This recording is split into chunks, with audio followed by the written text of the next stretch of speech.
저는 주제를 딱 이렇게 잡았어요. 여러분들 혹시 이 단어 아시나요? 3일수 3. 아니면 여기 3삼수 1. 잘 모르시겠어요? 자, 이게 3월 학력 평가에서 1등급 받고 수능에서 3등급 받을 전략을 짤래. 그럴 일 없으시죠? 당연히 여기는 없으실 거예요. 그럼 무슨 전략을 짜겠어요? 여기서 3월에는 3등급을 받을지라도 수능에서 몇 등급 받자? 1등급 받자. 여기 계신 부모님들의 자녀분들은 3월에도 1등급, 수능에도 1등급 받으실 거예요. 그렇지만 이제 일반적으로 제가 설명을 하다 보니까 이 전략을 짤 거예요. 그럼, 네. 어머님들, 지금 자리가 남아서요. 혹시 앞으로 오실 분들은 옮기셔도 될 것 같습니다.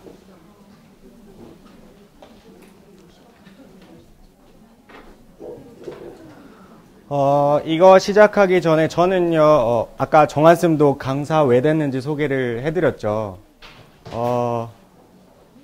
저는 이제 중학교 때부터 그냥 선생님들이 저한테 조금 성적이 떨어지시는 학생들 있죠. 그런 학생들을 이제 관리를 하라고 시키시더라고요. 네, 알겠습니다. 부채서 하겠습니다. 자, 그래서 제가 중학교 때부터 이제 조금 부진하라고 하죠. 그런 학생들에 대해서 이제 관리를 하다 보니까 그냥 자연스럽게 가르치는 게 재밌더라.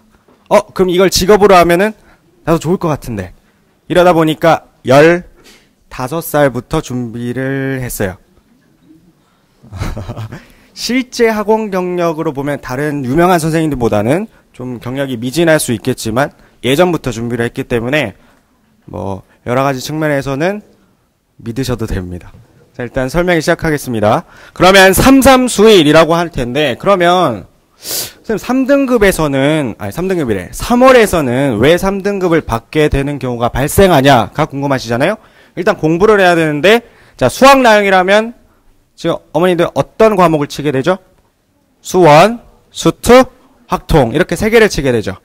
그런데 제가 작년 수능을 들고 올게요. 그러니까 이틀 전 수능 갖고 왔을 때 지금과는 교육과정이 다르기 때문에 어머니들 이해해 주셔야 될 거, 여기 수투라고 적혀 있지만 이 역할은 실제 예비 고3의 입장에서는 수원에 해당이 돼요. 그 다음에 미적분 원은 지금 입장에서는 수2에 해당이 돼요.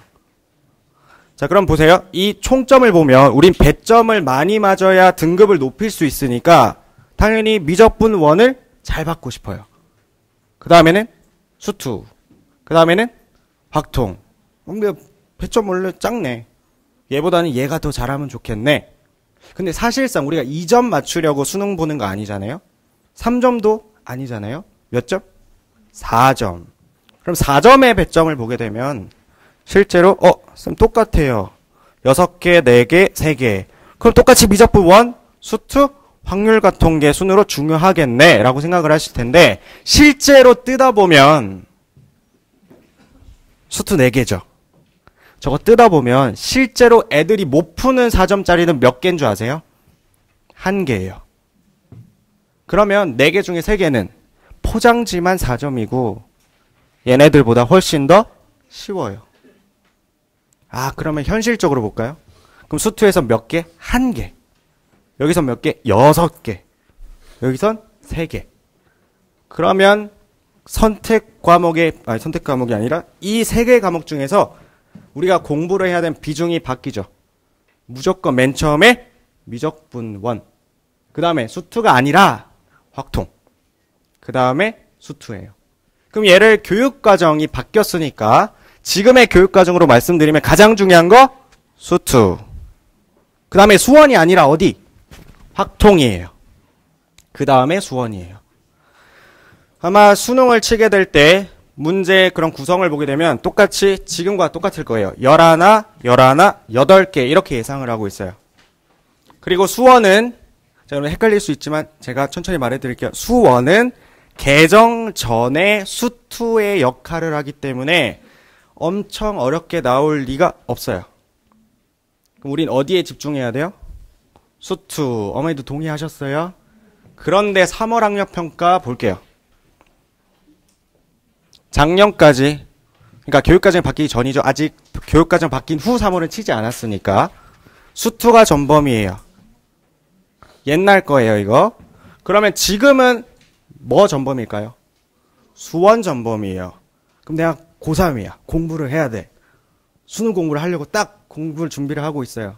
내 첫 성적표가 언제 나와요? 3월에 나와요. 그럼 뭐 이거 잘 보고 싶잖아요. 그리고 처음에 배우는 것도 뭐예요? 수원이에요. 그럼 뭐부터 공부할까요? 수원. 뭐만 공부할까요? 수원.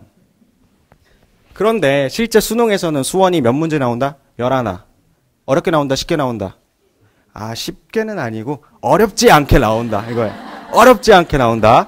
그럼 어렵진 않게 안 올 텐데 여기서는 수원이 3월 학력평가에서는 전범이고 그걸 가지고 변별력을 나눠야 되기 때문에 분명 어떻게 나올까요? 어렵게 나올 거예요. 그럼 애들이 뭐 할까요? 틀리겠죠. 그럼 3월 학평 끝나고 나서 물론 여기 계신 어머님들의 자녀분들은 다 맞출 거예요. 근데 일반적으로 3월 학평 딱 쳤을 때 수원의 고난도 문제 틀릴 거예요. 그럼 무슨 생각을 할까요?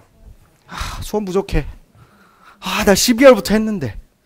아, 12월부터 3월 동안 수원만 했는데.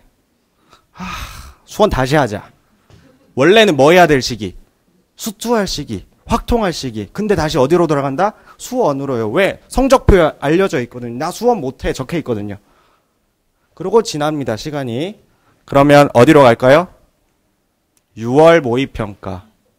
평가원에서 주관한대요. 교육청이 아니라 교수님들이 출제한대요. 수능에서 낸다는 그 평가원에서 출제하는 첫 시험이에요. 근데 잘 보세요. 아까 정한쌤이 말씀드린 것처럼 얘도 전범위가 아니에요. 그럼 대부분 비중은 뭐가 차지하고 있을까요? 수원. 수투도 일부 들어가겠지만 확통도 들어가겠지만 수능과 아무튼 범위가 다르다 이거죠. 그럼 또 수원에서도 뭐가 나올까요? 수능에 출제되진 않겠지만 뭔가 지엽적인 것들이 어렵게 출제될 확률이 높아요. 그러면 또 뭐 할까? 틀리겠죠. 그럼 또 무슨 생각해요? 또 부족해. 나 반년 동안 했는데 맨날 수원하래. 근데 이 시기에도 뭐 해야 돼요? 원래는 수투 해야 돼요. 왜? 고난도는 수투에서 나올 거니까. 근데 수능을 딱 쳤어요. 그럼 무슨 생각 들까요? 아, 오히려 수원은 쉽네. 원래 쉽게 나온다니까요. 근데 내가 열심히 공부하다 보니까 뭐 한 것처럼 어려운 게 맞춰진 것처럼 느껴져요. 원래는 수원은 기본 개념과 내가 그 지적 능력을 향상시킬 수 있는 정도만 하면 되는 건데 그것만 너무 많이 끌었어요. 그러다 보니까 수투 확통을 할 기간이 줄어들었죠. 근데 실제로 고난도는 거기서 나오는데 그러니까 이 생각하는 거죠. 아, 수투 확통 해야 됐는데 아, 다시 어디로 가자? 여기 다시 오시겠죠. 그런 일이 발생하면 안 돼요. 그러니까 저희는 12월부터 어떻게 해야 돼요? 이 세 과목을 똑같은 비중으로 공부를 하셔야 됩니다. 뭐 여기서 지금 예비 고3 말고 위에 또 자녀분이 계시던 분들은 아마 이런 얘기 들으셨을 거예요. 기백이 어렵다. 근데 기백도 마찬가지예요. 실제로 공부를 3월부터 12월부터 했어야 되는데 9월 모의평가에 처음으로 시험 범위에 들어가다 보니까 공부하는 기간이 짧아요. 그러니까 상대적으로 더 어려워지는 거죠. 그러니까 똑같은 논리로 수학 나형도 어떻게 된다? 수원, 수투, 확통 10월부터 무조건 준비하셔야 돼요. 똑같은 비중으로. 수원부터 시작해야 돼요. 이거 아니에요. 다 해야 돼요. 그래서 저희 학원은 학원 홍보가 자연스럽게 되네요. 그래서 자, 세 과목을 동시에 다 가르치게 될 거고요. 자, 주 2회 수업이 들어갑니다. 그럼 첫 번째 날은 확률과 통계와 수원 2시간 2시간씩. 이거와 관련돼서 자세한 사항은 나중에 뭐 저랑 상담하셔도 되고 올라가셔서 학원에서 상담하셔도 돼요. 그 다음에 다른 날에는 미적분이나 또는 문과 같은 경우 수투. 그러니까 무슨 말이냐? 저희는 세 과목 똑같은 비중으로 무조건 책임질 겁니다. 10주 동안.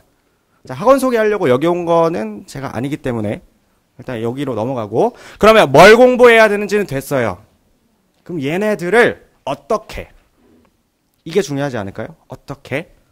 자, 그럼 고득점을 맞추기 위해서는 자, 여러분들 킬러 문항이라고 아시죠? 소위 말하는 고난도 문제 킬러 문항을 맞춰야 돼요. 자, 번호대가 어떻게 될까요? 28, 29, 30 주관식 뒷번호, 그 다음에 객관식 20번, 21번 이렇게 한 5문제 정도가 되죠. 자, 이틀 전 수능 문제 들고 오겠습니다. 나영 30번 98% 틀렸대요. 아직 이게 잠정적인 통계이기 때문에 정확한 수치는 아니겠지만 다 틀렸대요. 그러면 긍정적인 부모님들 다 틀렸으니까 우리 애도 하나 틀리면 되지. 아, 좋아요. 그런데 지금은 이제 새롭게 시작하는 단계인데 틀릴 거라고 벌써 예상하는 건 좀 어머님 자녀분들의 잠재력을 아직 발견을 못 하신 것 같아요. 저는 보이는데. 그래서 보세요. 이런 거 같으면 보세요. 아까 국어 유대정 선생님도 말씀하신 것처럼 국어 지문이 항상 긴 것만 나오는 거 아니라 하셨죠. 짧은 것도 나와요. 근데 30번 문제 어려운 문제죠. 98% 다 틀렸대요. 근데 봤더니 몇 줄 안 돼. 조건을 볼게요. 몇 개 안 돼요. 그리고 다 똑같이 서로 다른 실근 개수 2 방정식 똑같이 생긴 게 조건이 2개 줬는데 애들이 다 틀렸대요. 그럼 이런 문제를 극복할 수 있도록 애초에 공부를 시작해야 돼요.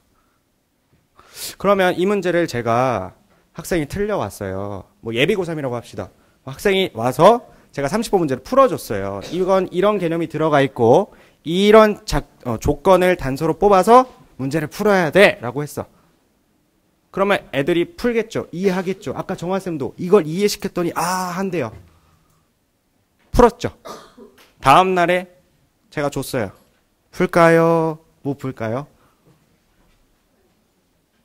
풀어요. 아니 어제 배웠어요 어머니. 어제 배웠어요. 분명히 풀 수 있어요. 그리고 제가 제대로 가르쳐 줬겠죠. 저 잘 가르쳐요.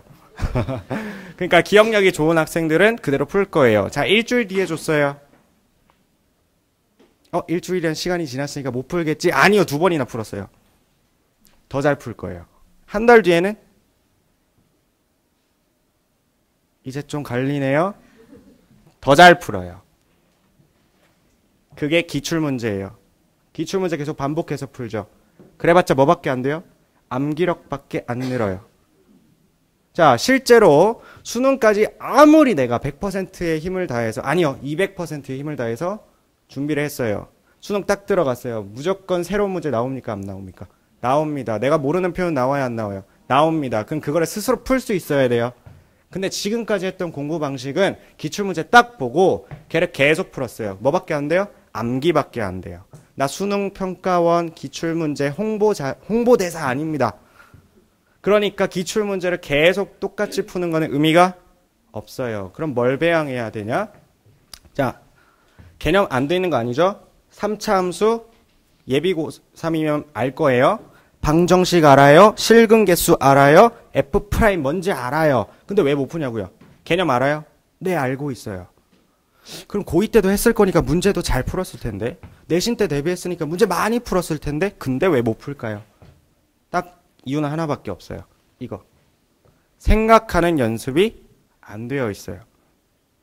여기 계신 어머님들, 자녀분들 빼고.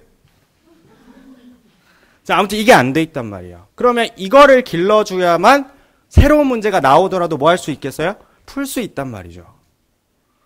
그래서 아까 정한쌤도 설명을 했지만 저도 좀 더 여러분 선생님들이래. 부모님들 이해하기 쉽게. 자, 이 3가지를 수능에선 요구합니다. 왜냐하면 자녀분들이 대학을 갔어요. 대학 가서 배우는 학문은 배웠던 거예요? 처음 배우는 거예요. 그런 것들을 교수가 옆에 붙어서 막 가외하듯이 해줘요? 안 해줘요. 스스로 뭐 해줘야 돼? 공부를 해줘야 돼요. 그러니까 스스로 공부할 수 있는 능력이 되는 애들만 뭐 해라? 대학 와라 이거예요. 그러니까 스스로 이해할 수 있어야 되고 문제를 해결할 수 있어야 되고 스스로 여러 가지 상황들을 보고 새로운 걸 끌어낼 수 있어야 돼요. 그거를 수학으로 표현하면 수학 영역, 다른 영역을 말하지 않겠습니다. 제가 그거는 신뢰가 될 것 같아서. 자, 그래서 첫 번째 이해 능력이요. 말 그대로 새로운 표현이나 수식들을 너가 알고 있는 것들로 표현할 수 있냐고요. 자, 이것도 이틀 전 수능 문제 들고 올게요. 이거 아니다. 이거 먼저 볼게요. 대한민국에서 최고의 셰프들입니다. 남들을 불리하게 하세요. 준비됐나요? 뒷간장 요 정도. 네? 한기는 약간 주저앉아서 혹시 조금 갖다 놔둘까? 내가 말 안 하는 거는 하지 말어. 소금 얘기 안 했거든. 말 안 들으면 소금이나 그래. 자, 이 셰프들 실력 없는 셰프들이에요? 아니에요. 최정상급 셰프들입니다. 근데 김수미 선생님께서 말하는 거 못 알아먹으시죠? 왜요? 처음 들으니까. 그리고 요 정도. 국강자 이만큼. 그게 뭐예요? 그거는 수미 선생님 본인만 알아들으시는 거죠. 그러니까 그거에 대해서 이해를 못하니까 아무리 실력이 좋아도 문제 해결을 못해요. 지금 이 문제도 똑같아요. 그게 이해 능력을 말하고 싶은 거고. 자, 이거 이번에 15번 문제예요. 오답률 75%. 4명 중에 3명이 틀려요. 자, 내가 이것만 가려볼게요. 그러면 이 문제 있죠? 제가 지금 손으로 가린 이거 있죠? 얘만 가리면 이거 시중참고서에 어디든 다 있는 문제예요. 교과서에 다 있는 문제예요. 근데 단지 얘만 바뀌었어요. 그랬는데 애들이 다 틀려요. 애들 시중참고서 안 풀어봤을까요? 학교에서 이거 안 풀어봤을까요? 교과서에도 나오는 건데. 근데 표현이 이렇게 바뀌다 보니까 뭔 말인지 이해를 못해요. 그러니까 틀리게 돼요. 그럼 이런 표현 뭐라고 할까요? 아, EBS에서 이거 나오지 않았을까? 아, 이거 선생님이 안 가르쳐줬는데? 아니, 안 가르친 거 알아서 낸 거예요. 처음 보라고 낸 거예요, 문제에서. 그러니까 이런 것도 스스로 뭐 할 수 있어야 돼요? 풀 수 있어야 돼요. 어디서? 시험장에서 스스로. 그러니까 그거를 연습시켜야 돼요. 자, 그래서 이해 능력이 필요한 거고. 자, 해결력 볼게요. 이거 작년 6월 30번 문제입니다. 풀지 않을 거예요. 여기 학생들 다 깍둑 차 있어도 저 안 풀 거예요. 보세요. 5 이하의 자연수예요. 이건 알 수 있죠. 1, 2, 3, 4, 5. 5개 대입할 거예요. 식이 몇 개 나올까요? 5개. 훌륭하십니다. 자, 나번에서 n이 3하고 4래요. 몇 개 나올까요? 2개 나올 거예요. 그럼 식이 총 몇 개? 7개. 아, 식이 7개나 있어요. 뭐부터 풀까요? 헷갈려요. 애들도 식이 7개 있어요. 뭘 풀어야 될지 모르겠어요. 그러니까 답을 못 내요. 그런데 여기에도 n이 3이 있죠. 여기에도 n이 3이 있죠. 그러니까 뭐부터 풀어나가자? 3 또는 4부터 먼저 건드려 보자. 이렇게 시작할 수 있어야 되고, 그럼 7개의 식이 있으니까 단계별로 들어가겠지? 죄송해요. 제가 갑자기 반말을 쓰네요. 이과라면 최대 7단계를 거쳐서 답을 내요. 문과는 다행히도 5개. 많아야 5개. 그럼 중간중간에 내가 어떤 개념을 써야 되는지를 모두 다 알아야 돼요. 그걸 차근차근 논리적으로 풀어나가는 게 해결력. 순서 바뀌어도 되지 않을까요? 안 돼요. 순서 바뀌는 순간 문제에 꼬여요. 그러니까 그 순서를 잘 맞춰서 푸는 연습을 해줘야 돼요. 자, 그 다음에 추론. 규칙성을 파악한다고 보면 돼요. 근데 이게 작년 29번 문제거든요. 그 다음에 얘가 올해 21번 문제거든요. 자, 풀지 않을 거예요. 걱정 마세요. 등차, 등비란 단어가 있어요. 이거 학생들 다 알죠? 알죠? 그런데 못 풀어요. 규칙성이 안 보이거든요. 2, 4, 6, 8, 그 다음에 얼마? 10, 저 말 안 했는데요. 제가 11이라고 말할 수도 있잖아요. 근데 10인 거 여러분들이 충분히 짐작할 수 있죠. 그런 추론력은 예전에 있었어요. 2010년 이전에는 완전히 그렇게 딱딱딱딱딱 규칙이 다 보였어요. 지금은 안 보여요. 그러니까 추론력이 좀 더 수준이 높아야 풀 수 있어요. 아, 점점 어떻게 되고 있어요? 문제가 어려워지고 있어요. 그런데 단순히 막 문제만 풀고 시중참고서 잡고 막 이렇게 하면, 기출문제 막 풀면 이런 능력 배양 언제 합니까? 그리고 과목은 수업만 자꾸 한대요. 언제 합니까? 그래서 3과목 동시에 해야 되고, 이런 능력들을 뭐 해야 돼요? 길러야 돼요. 그러려면 낯설고 참신하고 질이 좋은 문제가 필요합니다. 이해력을 높여야 돼요. 그럼 새롭고 낯설고 새로운 표현이 계속 등장하는 문제를 줘야 되고, 해결력을 필요로 해요. 그럼 무슨 문제를 주겠어요? 조건들이 많아서 어떻게 단계를 거쳐 나가야 되는가, 이런 문제를 줘야 될 거고, 추론이라면 규칙이 안 보이지만 그 안에 규칙을 껴맞출 수 있도록 문제를 만들어야 돼요. 얼마나 어려워요, 그거. 그거 만드는데 한 문제당 최대 500입니다. 그러면은 저희는 150 문제니까 몇 억이 들어요. 그거 할 수 있는 학원이 몇 개나 될까요? 저희는 됩니다. 이름 보시면 아시잖아요. 이름 자체가 간판이잖아요. 삽, 자, 루. 되시죠? 그래서 이렇게 참신한 문제가 필요한데 애들이 그런 거 풀면 어떡해요? 저도 처음에 걱정했어요. 맨 처음에 아무것도 모를 때.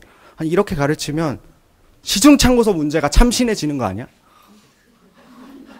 그럼 시험 문제 딱 들어갔는데 오 선생님 참신해요 했더니 다른 애들은 다 전형적인 문제래요. 그런 일이 발생할 리는 없어요. 걱정 마셔도 돼요. 그러면 이런 문제를 풀게 되면 분명히 끙끙거리고 풀어야 되죠. 분명히 처음 보는 문제니까 틀리게 될 거예요. 많이. 그럼 어떻게 될까? 좌절해요. 나 분명히 배웠는데 왜 이렇게 다 틀리지? 근데 그 시간은 고통과 노력이 필요합니다. 자, 예를 들어 볼게요. 저 여기 단추 째이는 거 보이세요? 약간 쪘거든요. 근데 내 얘기보다 원장님 얘기가 낫겠다. 원장님 살이 많이 찌셨잖아요. 아시죠? 원장님 안 계시죠 여기? 괜찮아요. 그래서 살을 빼러 가셨대요. 뭐 저랑 같이 갔다고 쳐봅시다. 그럼 저는 A 트레이너한테 받았어요. A 트레이는 몸이 어떻게 구성되어 있고 어떻게 살을 빼야 될지 다 파악을 하고 있어요. 20분 동안은 워밍업을 하래요. 그래야 지방을 쓰기 전에 탄수화물 이런 것들을 쓰게 되니까. 그 다음부터 지방을 쓴대요. 그러니까 40분 동안 전속력으로 러닝머신 떠라. 예열한 다음에. 근데 B 원장님은 1시간 동안 그냥 뛰세요. 하셨어요. 자, 한 달이 지났습니다. 원장님 빠졌을까요? 살 빠졌었을까요? 조금은 빠지셨겠죠. 1시간 뛰셨는데 한 달 동안. 근데 저는 많이 빠졌겠죠. 빠지기만 했을까요? 폐활량도 늘어나요. 근력도 좋아졌을 거예요. 이게 수학에서도 똑같이 적용됩니다. 자, 능력을 기르는 것은 고통과 인내가 필요해요. 우리 런닝머신 그냥 맨 처음에 올라가면 어머니 12km로 뛴대요. 어느 속도인지 아시죠? 힘들죠? 맨 처음에 뭐부터 시작해요? 한 5? 5도 빨라요? 저 많이 안 뛰어봐서 모르겠어요. 5? 그럼 5로 뛴대요. 대충 이렇게 뛸 수 있어요. 그러다 갑자기 11로 올리면 미칠 것 같아요. 1분도 못 달려요. 근데 연습하고 계속 힘들어도 계속 달리다 보면 나중에 12도 뛸 수 있어요. 뭐 1시간은 아니겠지만. 그만큼 고통과 인내가 필요해요. 그러니까 애들이 좌절하고 문제를 틀리고 계속 머리를 쓰다 보면 뒷골이 땡기고 막 해요. 그러더라도 옆에서 계속 지켜주셔야 돼요. 여기 다녔더니 학원에서 계속 성적이 떨어져. 바꾸자. 그러면 아이고 지적 능력 기르실 기회를 날리셨습니다. 그러니까 그만큼의 고통과 노력은 준비해 주셔야 됩니다. 그 이외에 학원에 보내줬을 때 40문제 저희 워크파일 나가거든요. 그거 풀고 정규 수업 제대로 들어주시면 그 이외의 과정은 모두 다 학원에서 책임지겠습니다. 예비 고3만큼은. 그리고 제가 아까 150문제 중에 수2 과목을 썼거든요. 교재를. 미칠 것 같아요. 모든 발문은 평가원에서 나온 무조건 그 표현들로만 다 바꾸고 있어요. 그리고 평가원 다 뒤져서 한 문제라도 겹치는 문제 있으면 다 빼고 있습니다. 시중창고서에도 나오는 문제 다 빼고 있어요. 내가 평가원인 줄 알았어요. 미칠 것 같아. 그래도 그 정도로 노력을 해서 학생들이 지적 능력을 향상시켜서 3월엔 3등급 받더라도 수능에 1등급 받을 수 있다면 150문제 제대로 채워서 수업할 테니까 3층 올라가셔서 등록하시면 됩니다. 일단은 그냥 등록은 그냥 장난이고요. 어머님들 신중하게 결정하셔서 하면 될 것 같고. 자, 아무튼 이거 학원 소개니까 이거는 넘어가도록 할게요. 자, 결론적으로 말하면 12월부터 뭐 해야 된다? 수원, 수투, 확통 3과목 다 준비해야 된다. 준비할 때 기출문제를 주구장창 푸는 게 아니라 지적 능력을 향상시킬 수 있도록 좋은 문제들을 풀어야 된다. 그러려면 교재가 있어야 되고 강사가 있어야 되고 그러한 컨텐츠가 있어야 된다. 근데 단언컨대 그 컨텐츠는 목동에서 몇 없을 겁니다. 그 중에 하나가 삽자루 수학학원이고 그 고3 대표 강사 중에 문과 담당이 저입니다. 자, 그러면 어머니들 이해되셨나요? 그럼 나머지 학원이나 문과 관련돼서 조금 더 디테일한 질문은요. 12월 7일 인문 계열만 이제 설명회를 따로 진행을 해요. 그때 조금 더 디테일하게 물어보실 수 있을 거고요. 아니면 3층 올라가셔서 상담을 하셔도 됩니다. 제가 좀 시간을 많이 쓴 것 같거든요. 그래서 전 빨리 내려가고 전홍철 선생님 영어 설명회 시작하겠습니다.